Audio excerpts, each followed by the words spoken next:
Olá pessoal, vamos dar continuidade aqui nossas aulas e aí eu vou partir aqui desse tópico de conceitos anatômicos, né, em que a gente vai discutir o que é variação, o que é anomalia, e aí vamos lá. Dentro da anatomia, considera-se normal aquilo que mais se repete, né, dentro de uma população, as características morfológicas que mais se repetem em uma dada população. Por exemplo, o normal de uma pessoa é ter 2 olhos, 2 orelhas, 5 dedos em cada uma das mãos. Isso é o que se repete na maioria das pessoas. Então isso é dito normal, né?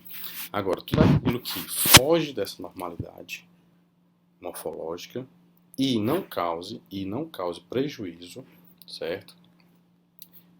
Ao funcionamento do órgão como um todo, aí você tem uma situação chamada de variação anatômica, né? Ela é diferente daquilo que mais se repete, mas essa diferença não causa prejuízo ao organismo. E aí essas variações podem ser internas ou externas. Vamos lá a cada uma delas. Você tem aqui, ó, variação interna, tudo está dentro do corpo. Por exemplo, aqui, você tem aqui uma radiografia do tórax, mostrando aqui os pulmões. E a gente é sabido já que o coração fica localizado à esquerda, né, um desvio à esquerda. E aí você tem aqui, ó, a clavícula, mostrando que essa radiografia está numa vista anterior. Você percebe aqui a presença da clavícula. Então, se ela está anterior, esse é o lado direito do indivíduo. E esse é o lado esquerdo. E você percebe que a área cardíaca, está aqui a área cardíaca, há um desvio mais acentuado para a direita. Portanto, o ápice do coração, que é essa porção aqui, o dos ventrículos, está virado muito mais à direita.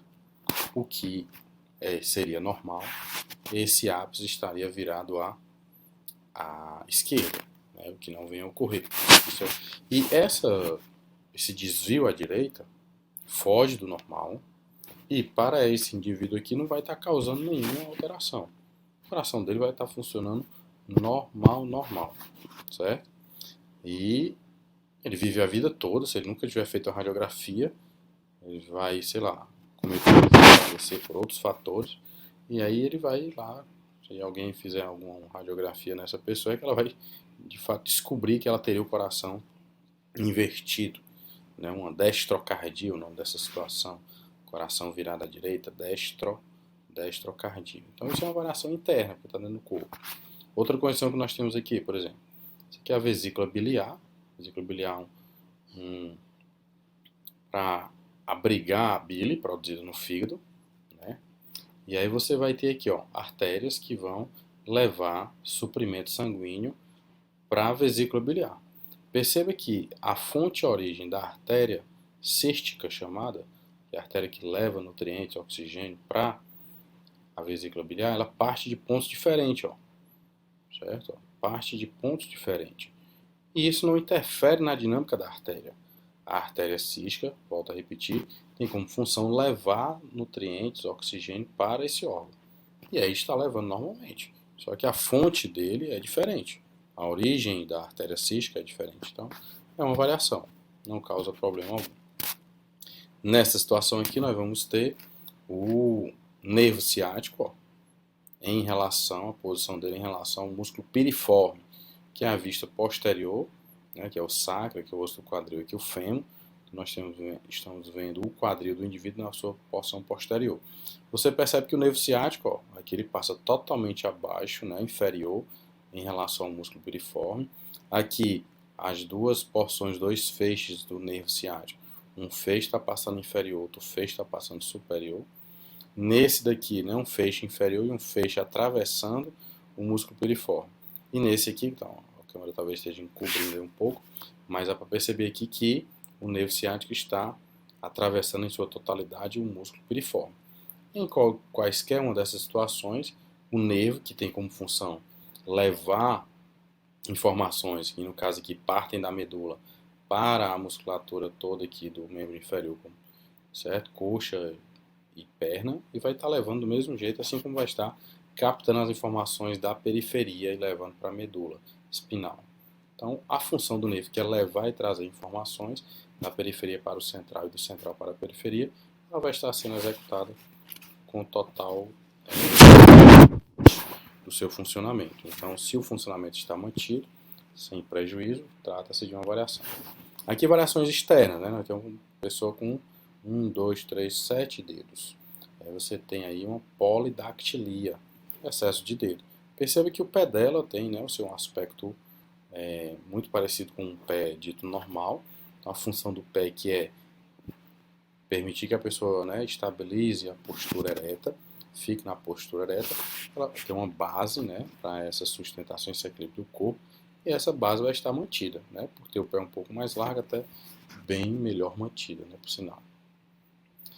Aqui você tem, ó, um paciente com excessos de pelo, hipertricose, certo? Excessos de pelo na face, poderia estar também distribuído pelo corpo, e esse excesso de pelo não causa nenhum distúrbio funcional, uma vez que a função do pelo é proteção, né? Então vai estar, aqui temos raios solares e tudo muito mais protegido aí. As variações corporais, né? Ó, um indivíduo que vai... Opa, saiu aqui da apresentação. Um indivíduo que vai, né? O teu biotipo é ectomorfo, mesomorfo, endomorfo, né? Ele é mais largo aqui, certo? Mais estreito, magrinho. E aí ele tem essas diferenças. Eu costumo até brincar na aula que é um indivíduo antes de casar, um indivíduo que noivou, antes de casar, solteiro ainda, né? Quando tá noivo, depois que casa, até os alunos na sala.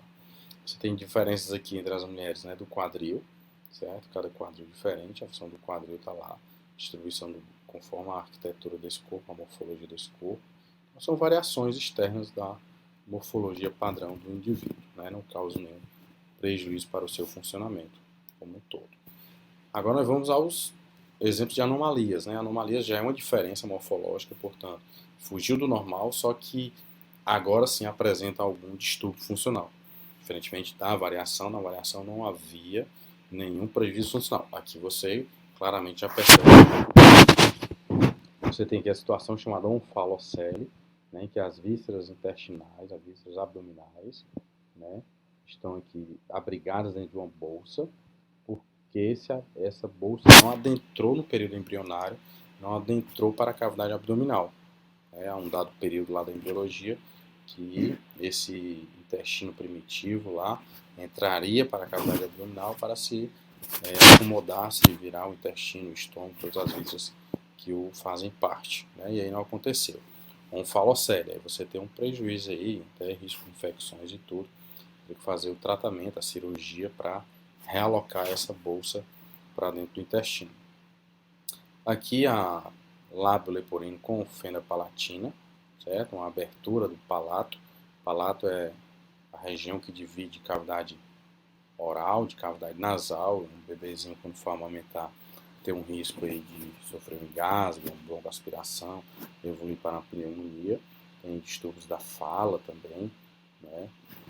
Além de alterações estéticas aí, tem como fazer a correção. Aqui uma ectopia cardíaca, né? O coração está externo, muito parecido com o falocele, só que é o coração no tórax, e também há prejuízo. Aqui a sindactilia, né? A ausência de partes do membro, no caso aí dos dedos, né? A ausência de dedos, sindactilia. Ela tem 3 dedos, na verdade era para 5 dedos. Né? Então, isso aí são, de fato, anomalias porque causam prejuízo. Uma outra que alguns livros trazem um nome equivocado de monstruosidade, mas o nome mais adequado é anomalia maior, quando esse distúrbio já está muito mais acentuado, né?